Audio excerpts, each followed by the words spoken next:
Fala pessoal, tudo bom? Felipe aqui, trazendo para vocês nosso primeiro workshop aí do nosso canal, né?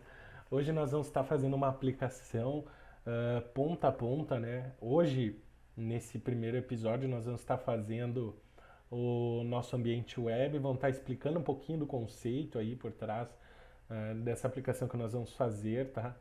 E nos próximos episódios nós vamos fazer também a comunicação com o banco de dados usando back-end em Node.js e também nós vamos estar fazendo a aplicação móvel usando React Native com Expo. Então, para você que quer aprender aí essa base para começar a iniciar as aplicações de vocês, vocês podem se preparar aí que esse workshop vai preparar vocês para esse evento. Então vamos lá, tá? Sem muita enrolação. Vou dar só um conceitual aqui para vocês, tá? Então para a gente começar eu vou diminuir aqui minha telinha, tá? Vou colocar aqui no cantinho. Vamos abrir aqui, ó. Eu instalei na minha máquina alguns programas depois do último vídeo que a gente fez, né? E eu vou colocar aqui o Figma. Figma é uma aplicação muito boa para fazer layouts e tudo mais, e ela vai estar ajudando primeiramente nessa parte aí das explicações que eu vou dar para vocês. Primeiro eu vou explicar para vocês o conceito da aplicação que nós vamos usar, entendeu? Posicionar vocês, explicar certinho ali o que a gente vai estar fazendo. E na sequência nós já vamos abrir os layouts aqui que a gente vai fazer, certo? Vou entrar aqui, eu já deixei meio que preparado, tá? Deixa eu expandir essa tela aqui. Show de bola. Então, como a gente já sabe, né, basicamente, anteriormente, né, nós tínhamos algumas estruturas de sites, né? Antigamente eram todos páginas estáticas, certo? E páginas estáticas, como todo mundo já sabe, né, elas não mudam. Esse é o principal conceito de páginas estáticas. Então, o que acontecia? Eu tinha todo o meu site lá, o navegador baixava o site inteiro e era aquilo lá. Tinha a página de contato, tudo fixo.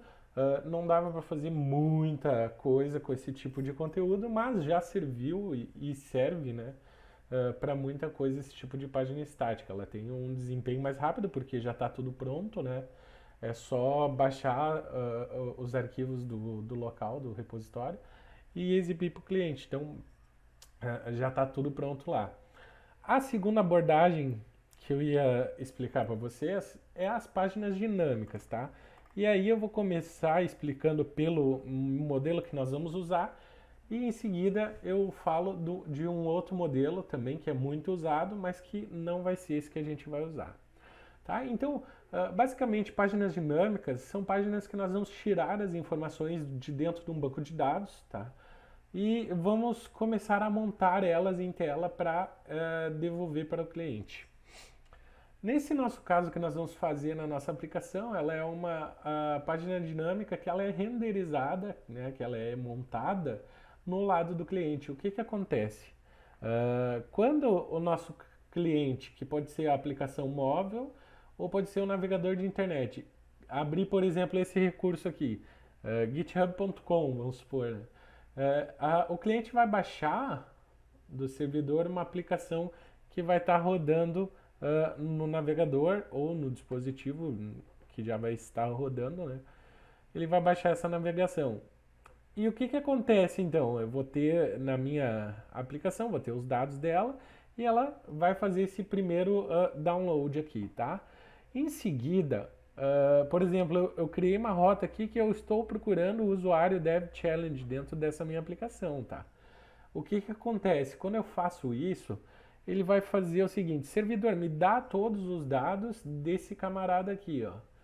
Então, lá no servidor, ele vai pegar essas informações no banco de dados, vai retornar para o servidor e o servidor vai mandar apenas a informação, né? Eu botei aqui em JSON, mas pode ser qualquer outro formato, pode ser XML, pode ser um texto formatado do jeito que você vai fazer no seu sistema, entendeu? Então ele pode ser várias maneiras de realizar isso. Eu botei JSON porque é como a gente vai usar. JSON nada mais é do que o mesmo formato de um objeto JavaScript, né? E é exatamente isso que significa essa sigla, né? JavaScript Object notation, né? Notação em objeto JavaScript. Então, ele vai retornar apenas o texto, tornando essa comunicação aqui muito rápida, né? Do que de alguma outra maneira que a gente pudesse fazer. Claro, existem vários fatores que podem variar nisso, mas geralmente essa maneira de trabalhar com aplicações, ela se torna um pouquinho mais rápida que a outra maneira.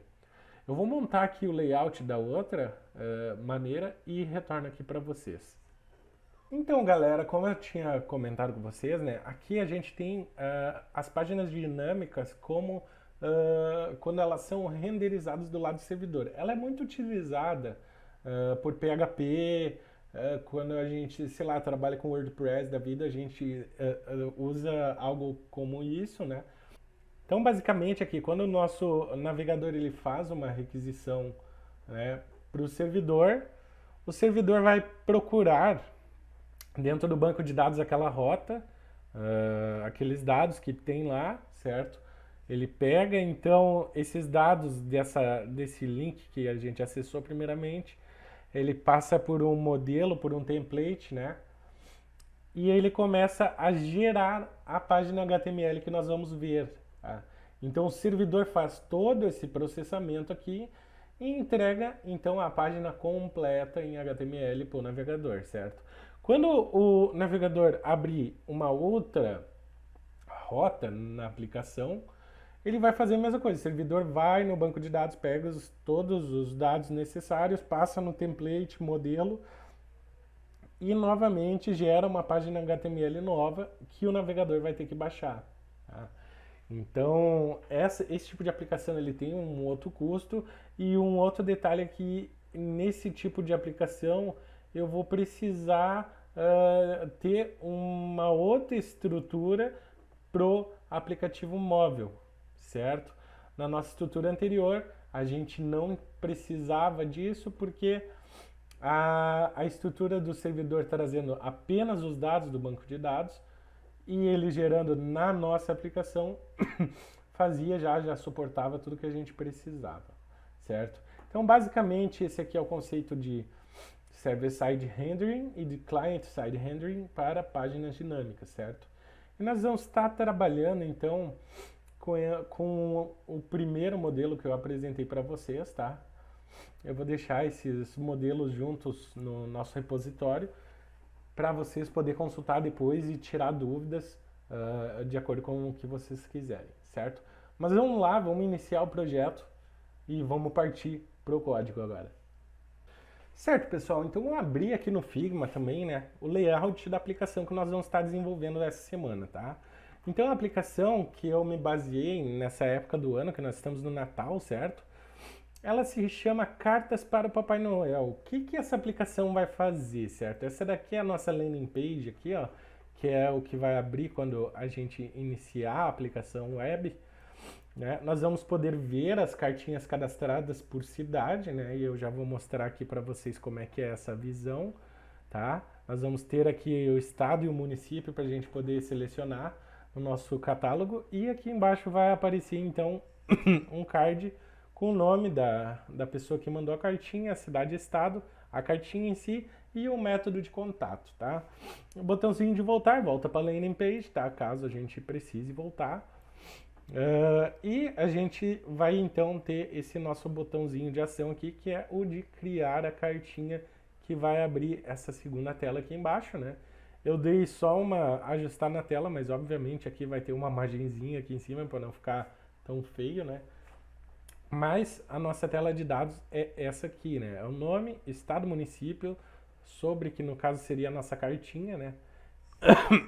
Nós não vamos ter esse máximo de caracteres aqui. Nós vamos ter aqui o número do WhatsApp da pessoa, caso ela queira ser contatada pelo WhatsApp ou pelo e-mail. Nós vamos ter uma parte interessante aqui nesse formulário, né, que é a primeira parte aqui de buscar o estado e município da API do IBGE. Então nós vamos estar aprendendo aí a como trabalhar com outras APIs, além da que a gente vai criar nesse workshop. Nós vamos também fazer uma máscara aqui para o nosso campo do WhatsApp, usando o padrão brasileiro de formatação de de telefone, né? E depois do e-mail também a gente vai fazer um esquema legal aqui para validar. Se tem o número do WhatsApp, ele vai botar o do WhatsApp como preferencial. Agora, se não tiver o número do WhatsApp, ele vai usar o e-mail. Só que para eu ter essa regra, eu preciso ter pelo menos um deles preenchido. Então nós vamos fazer essa validação aqui, vai ser bem legal.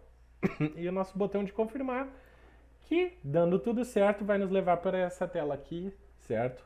E se caso aconteça algum erro, nós vamos ter essa mesma tela, só que o fundo vai ser vermelho, a nossa imagem a gente vai alterar ela, certo? E a mensagem aqui de erro e o botãozinho voltar para o início. Tá? Vai ser a mesma ideia, a tela vai mudar só essas coisas que eu comentei, mas praticamente a mesma coisa. Então é isso, galera. A gente encerra por aqui então. Então vocês fiquem de olho no nosso canal que nós vamos ter mais alguns detalhes aí da nossa aplicação, certo? Hoje foi só para explicar a base do que nós vamos usar. No próximo episódio nós vamos construir toda essa aplicação aqui que eu mostrei para vocês. Tá bem bacana. Eu já terminei de fazer praticamente, só cortei aqui porque senão ia estender muito conteúdo, né? E daqui a pouco a gente não ia ter tanto tempo para investir assim. Mas se você chegou até aqui, então, redes sociais na descrição, vocês podem acompanhar minhas redes sociais e as redes sociais do Dev Challenge. Entra na comunidade no Discord para ficar acompanhando e trocar uma ideia. Pô, Felipe, tive uma dúvida nessa parte aqui. Pergunta lá, a gente troca uma ideia a mais, além do vídeo, tá? Se quiser também deixar comentários aí no canal, a galera do Dev Challenge também pode estar respondendo para vocês. Beleza, galera? Então ficamos por aqui. Até o próximo vídeo. Falou!